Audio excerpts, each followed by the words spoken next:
Well, hello and welcome to my channel.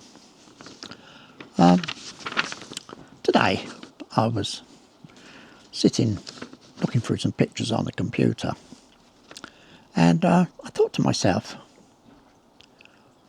what is a macro? Not a macro. So I used the TT Hudson 100mm f2 two times macro lens. Can I use it for normal photography and not just macro? Well, it will work well for portraits, get a nice bird background, flowers, wildlife, product photography. I don't do that, so I don't know. Landscapes and detail scenes. I don't know about that one either. Something I might have to try. And something called close-up photography. That isn't true macro. Because it's a manual focus lens, focusing on moving subjects can be challenging. At 100mm, you also need to stand further back for portraits and general scenes. So, will this work for general photography? Well, the answer is, it's a lens, and obviously yes. Now, I took this photograph,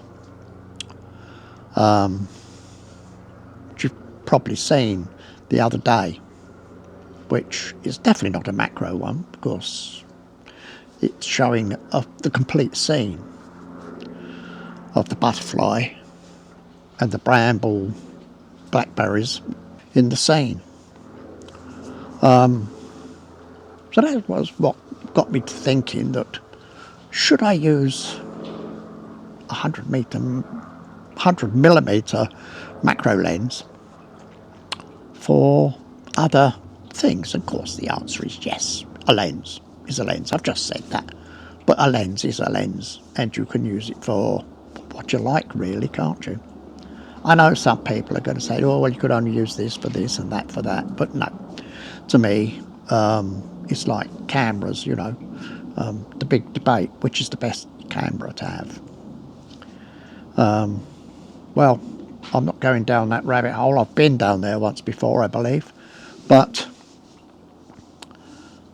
the best camera to have is the one you have in your hand. No matter what it is. I mean, I could rattle through all the names if you like. But if you haven't got a camera in your hand, you're not gonna get the pictures, are you? Let's be honest. You could have your phone, of course. It's a bit of a silly argument, isn't it? You know, a bit of a silly statement, really. But you know, it's true. So people come up and ask you, I want to buy a camera, what should I buy? You pays your money, you takes your choice. This day and age, all cameras are virtually the same. They all do the same thing. They might do it in slightly different ways, but I'm not going to say some are better and some are worse, because I haven't got that experience to say that. You know, I've shot Nikon, I've shot Olympus, now I shoot Lumix, Panasonic. I've also got a Sony, and I also got a very old Nikon J1. Yeah, it still works quite well. Yeah, I do dust it off occasionally, which has interchangeable lenses as well. So yeah,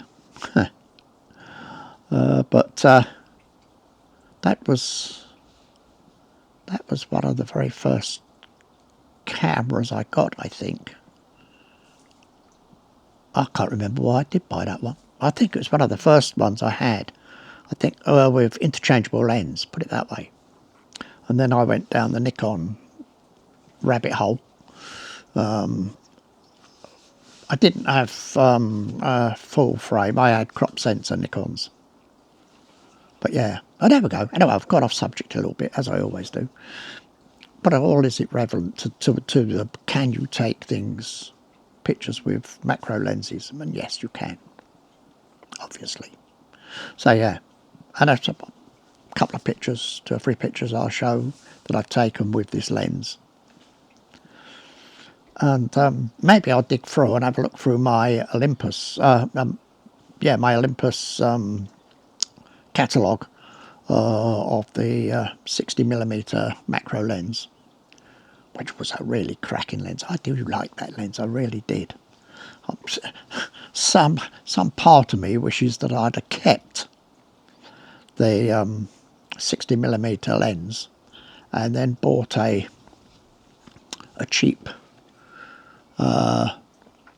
camera, Olympus, probably the OM5 or something like that. You know, not a new one, second-hand one, and just used it for macro.